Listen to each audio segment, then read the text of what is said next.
Hello everyone, welcome to Equal to. In the previous chapter, in the previous video, we saw what a suspension is. I hope you have seen this video. If you haven't, I'll give you a link. You can check that video along with all the other videos from this chapter in this playlist. And if you haven't subscribed to Equal to yet, please consider doing it so. Now, in this video, we are going to see what are colloidal solutions. Okay, so coming back to the activity that we did a few videos back, I hope you remember that. In that activity, we had 4 beakers and we are dropping different things in it, and we are trying to pass light into it. Okay, so the last beaker among that was a beaker containing water and a few drops of ink was poured into it, and that we said was an example for a colloidal solution. So what exactly is a colloidal solution? That is exactly what we are going to see in this video.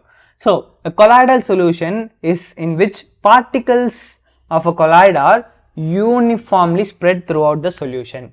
So what they are saying is that unlike a suspension which we saw in the previous video, the particles are uniformly spread out throughout the solution.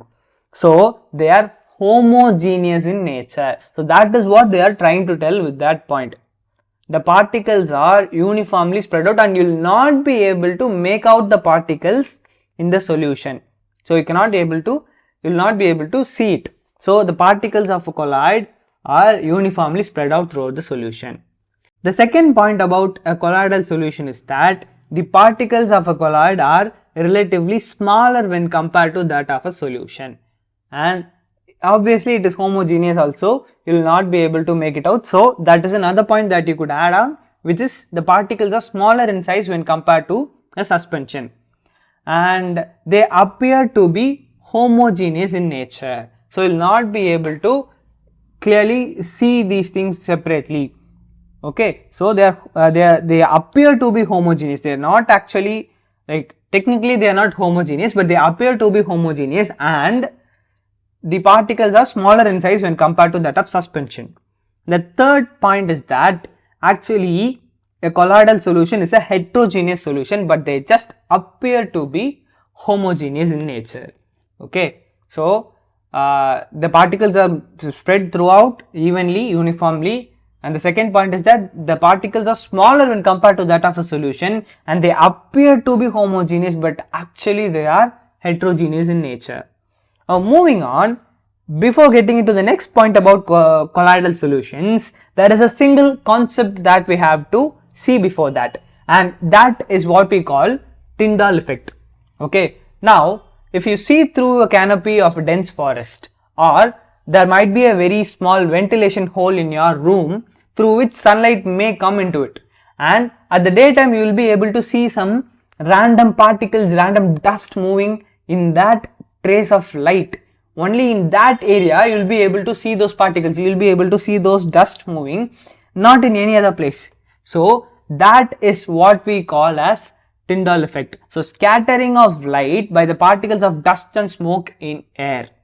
Generally in a forest we have dense trees, but through those small spaces in between those leaves, when sunlight reaches the ground, it creates Tyndall effect.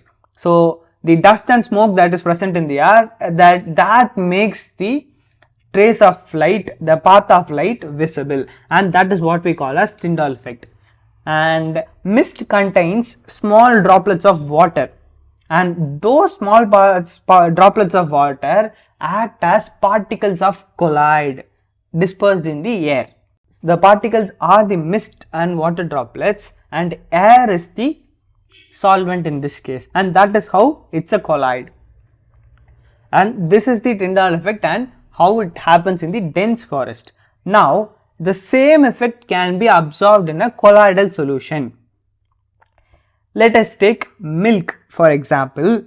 Milk is an example for colloidal solution, believe it or not. And also ink, water that contains a few drops of ink is also colloidal solution, and if you pass light through it, you will be able to see it.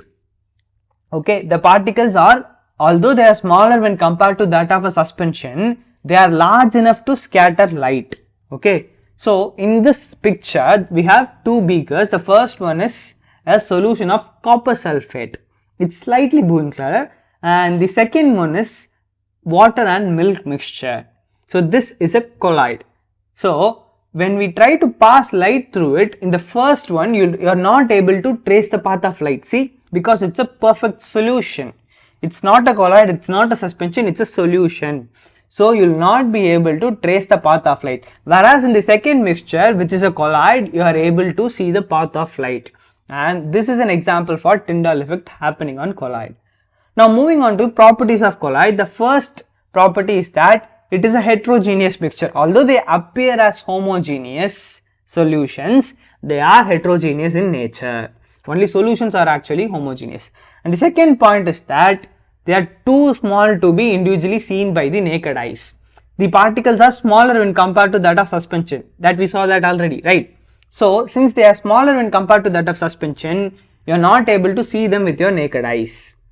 The third thing is that although the particles are smaller when compared to that of suspension, they are big enough to scatter a beam of light, and hence you are able to trace the path of it. And the next point is that they do not settle down when left undisturbed. So they are quite stable in nature, unlike a suspension. So just imagine this, just imagine a glass of milk, or just imagine a glass of water with a few drops of ink in it. Whichever is easy for you, just visualize it, just imagine it, and then you will be able to tell all the properties of a colloid. So when a glass of milk undisturbed, does it settle down? It doesn't, right? Like no matter how many glasses of water you add to it, it doesn't settle down. Like the milk doesn't settle down under the water, right? So no matter how many hours you left it undisturbed, it will not settle down. They are quite stable in nature. And also they cannot be separated using filtration. So again, coming to the glass of milk, try pouring it through a filter. Would you be able to filter it? No, right? Because like the particles are smaller than that of the pores that is present in the filter paper or the filter that you use in a homes. So you will not be able to filter it as well. But there is a way in which you could separate the particles from the solvent, and that is what we call as centrifugation, which we will be seeing in the later part of this chapter. So don't worry about it now. Okay. So as of now, we cannot separate it using filtration. And these are all the properties of a colloid. Now moving on, we come to the components of a colloid. In a colloid, there are basically two components. One is dispersed phase and other is dispersion medium. So what is a dispersed phase?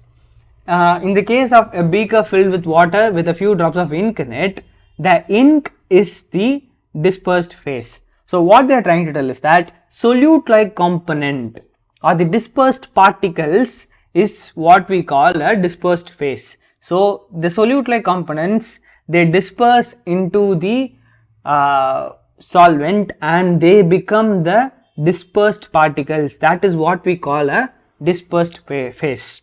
So just consider a beaker of water and few drops of ink in it. So ink here is a dispersed phase, solute like components. It's very simple to have it like that. It's solute like components that acts as dispersed particles and dispersing into the solvent. Okay. Now the second component is dispersion medium. Dispersion medium is the one in which the dispersed phase gets suspended into. So I think these words might sound quite complicated to you, but it's not. So you just have to remember two words. One is dispersed phase and the second one is dispersion medium. Dispersed phase is similar to solute and dispersion medium is similar to solvent. So solute like particles that get mixed around and that gets uniformly distributed is what we call a dispersed phase, and the ones that it get dissolved into is what we call as dispersion medium. Generally water is an example of dispersion medium. Okay, so that is all to the components of colloid. Now common examples of colloid that we see in our day-to-day life. So colloids can generally be classified based on the medium that which the dispersion medium is present in. The state of the dispersion medium and the dispersed phase determines the type of colloid. So we know what are the states from the previous chapter. I hope you have learnt it. If not, I have a playlist for that, go and check it out. So the states of matter are solid, liquid and gas, right? We know that. Now this dispersed phase and dispersion medium, these two can be any of these three, solid, liquid or gas. So depending on the nature, depending on the state of the dispersed phase and dispersion medium, we call it with different names, and that is what we have in this table. The first one is liquid dispersed phase and gas dispersion medium gives us something called aerosol. Aerosol is a colloid, and a few examples of aerosol is fog, clouds, mist. These are a few examples of liquid in gas aerosols. Now there is another example, there is another form of aerosol which is solid in gas aerosol. A solid in gas aerosol could be smoke or automobile exhaust. Automobile exhaust in the sense the smoke that comes out of your silencer or comes out of your exhaust of your car, trucks. So that is a automobile exhaust, and there are basically two types of aerosol. One is liquid in gas aerosol, the second one is solid in gas aerosol. Liquid in gas aerosol is fog, clouds, mist. Solid in gas aerosol is smoke and automobile exhaust. The next thing is foam. Foam can generally be of two types. One is gas in liquid form and another one is gas in solid form. So that is a little down in this table, but those are the two types of foam. Gas in liquid form, an example could be shaving cream. Shaving cream is an example for gas in liquid form, and gas in solid form could be the actual foam that we use in our homes, right? Styrofoam. Those types of foam are actually gas in solid forms, and also rubber. Rubber comes under foam. Sponge also comes under foam. So these are examples of gas solid foam. The next type of colloid is called emulsion. A liquid in liquid colloid is what we call as emulsion, and milk and face cream are a few examples of a liquid in liquid colloid. So milk is obviously an example of liquid in liquid colloid, because you add water to it, which is liquid, and milk obviously is also liquid, so it's an emulsion ultimately. And the next thing is called sol. So sol is solid in liquid colloid. Solid in liquid colloid is called sol. An example could be milk of magnesia and mud. So milk of magnesia is something we use. If you don't know, just don't worry too much about it. We'll be learning a little more about this in the further chapters, but it's an example of solid in liquid sol. And mud is a great example of solid in liquid sol. Okay, now coming on to another type of sol which is called solid sol. A solid sol is a solid in solid sol. So it sounds like a tongue twister, just don't worry too much about it, just go through it one time before the exam, so you might remember some of these things, and we'll also have some of these in the in-text questions. So if you watch those videos, you will be able to remember a lot more of these. So that is colored gemstone and milky glass. Colored gemstone is basically your